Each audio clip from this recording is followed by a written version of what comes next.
Shalom saudara terkasih. Kiranya Tuhan Yesus memberkati kita semua dengan kasih, sukacita, dan damai sejahtera berlimpah-limpah. Saudaraku, waktu kita berdoa, pasti kita mau menerima jawaban doa kita. Nah, apa yang dikatakan Alkitab mengenai syarat untuk menerima jawaban doa? Sekarang mari kita mulai dengan yang pertama, yaitu kita harus memiliki iman Allah, dan kita harus meminta dalam iman. Ayat-ayat Alkitab mengenai hal ini ada di Markus 11, ayat 22, dan Yakobus 1, ayat 6 dan 7. Begini bunyi firman Tuhan. Markus 11, ayat 22. Yesus menjawab mereka, "Percayalah kepada Allah." Yakobus 1, ayat 6 dan 7. Hendaklah ia memintanya dalam iman, dan sama sekali jangan bimbang, sebab orang yang bimbang sama dengan gelombang laut, yang diombang-ambingkan kian kemari oleh angin. Orang yang demikian janganlah mengira, bahwa ia akan menerima sesuatu dari Tuhan. Dari ayat tersebut, kita bisa tahu bahwa, untuk dapat menerima apa yang kita minta dalam doa, kita harus memiliki iman Allah, bukan iman kita sendiri. Kita juga harus meminta dalam iman, agar kita dapat menerima. Yang kedua, kita harus memiliki hati yang percaya. Ayat-ayat Alkitab mengenai hal ini ada di Markus 11, ayat 24, dan Matius 21, ayat 22. Mari kita baca ayatnya. Markus 11, ayat 24. Karena itu aku berkata kepadamu, apa saja yang kamu minta dan doakan, percayalah bahwa kamu telah menerimanya, maka hal itu akan diberikan kepadamu. Matius 21, ayat 22. Dan apa saja yang kamu minta dalam doa dengan penuh kepercayaan, kamu akan menerimanya. Yang ketiga, kita harus melakukan hal-hal yang baik kepada orang lain.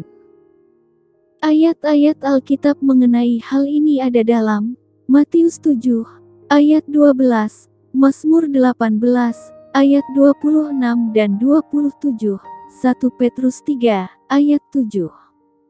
Mari kita baca ayatnya. Matius 7, ayat 12. Segala sesuatu yang kamu kehendaki, supaya orang perbuat kepadamu, perbuatlah demikian juga kepada mereka. Itulah isi seluruh hukum Taurat dan kitab para nabi. Matius 7 ayat 12 ditulis menyambung pembicaraan Tuhan Yesus mengenai hal pengabulan doa, sehingga jika kita menginginkan doa yang terkabul, kita harus menggenapi syarat ini, yaitu melakukan hal-hal yang baik kepada orang lain. Mazmur 18, ayat 26 dan 27. Terhadap orang yang setia, engkau berlaku setia. Terhadap orang yang tidak bercela, engkau berlaku tidak bercela. Terhadap orang yang suci, engkau berlaku suci. Tetapi terhadap orang yang bengkok, engkau berlaku belat-belit. 1 Petrus 3, ayat 7. Demikian juga kamu, hai suami-suami, hiduplah bijaksana dengan istrimu, sebagai kaum yang lebih lemah.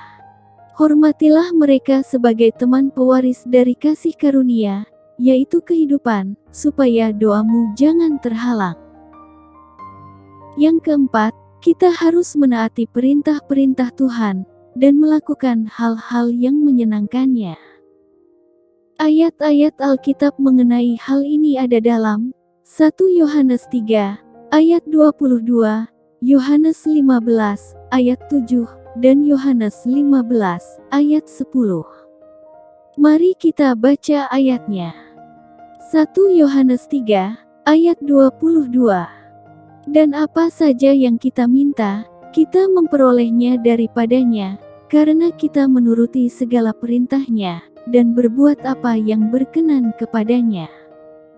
Yohanes 15, ayat 7. Jikalau kamu tinggal di dalam aku, dan firman-Ku tinggal di dalam kamu, mintalah apa saja yang kamu kehendaki, dan kamu akan menerimanya. Yohanes 15, ayat 10. Jikalau kamu menuruti perintah-Ku, kamu akan tinggal di dalam kasih-Ku, seperti aku menuruti perintah Bapa-Ku, dan tinggal di dalam kasih-Nya.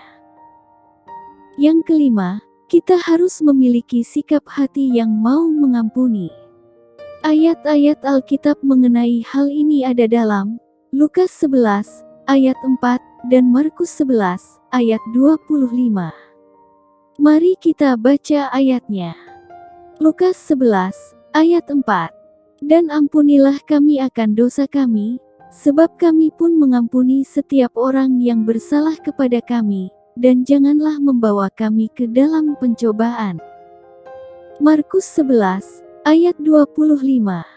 Dan jika kamu berdiri untuk berdoa, ampunilah dahulu sekiranya ada barang sesuatu dalam hatimu terhadap seseorang, supaya juga Bapamu yang di sorga mengampuni kesalahan-kesalahanmu.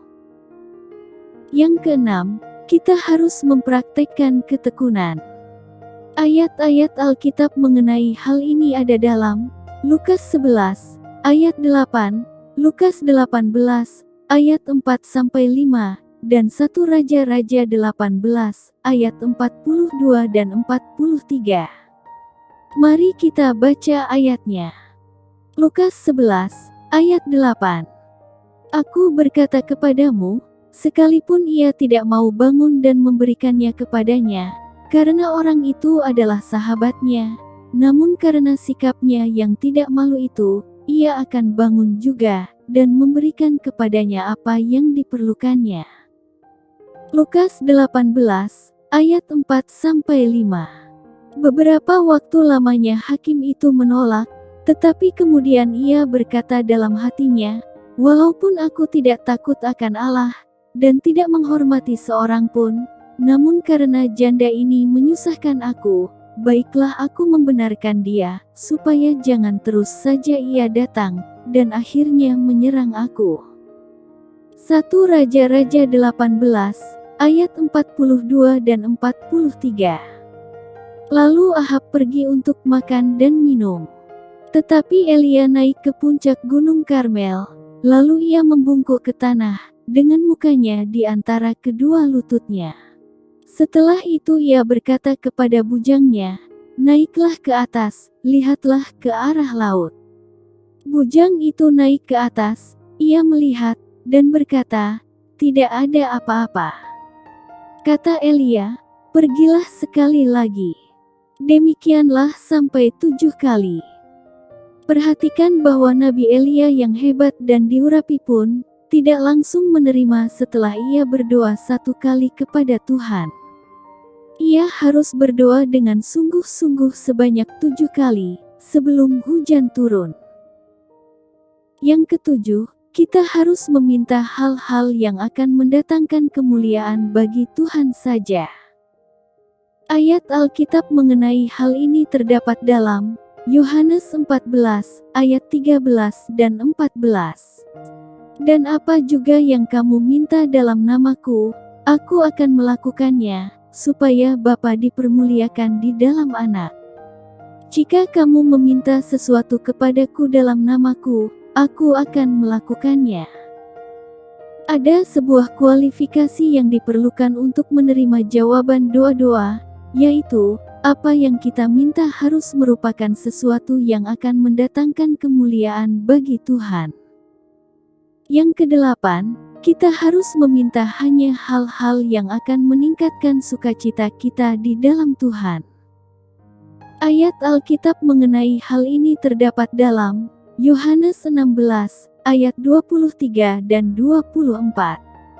Dan pada hari itu, kamu tidak akan menanyakan apa-apa kepadaku.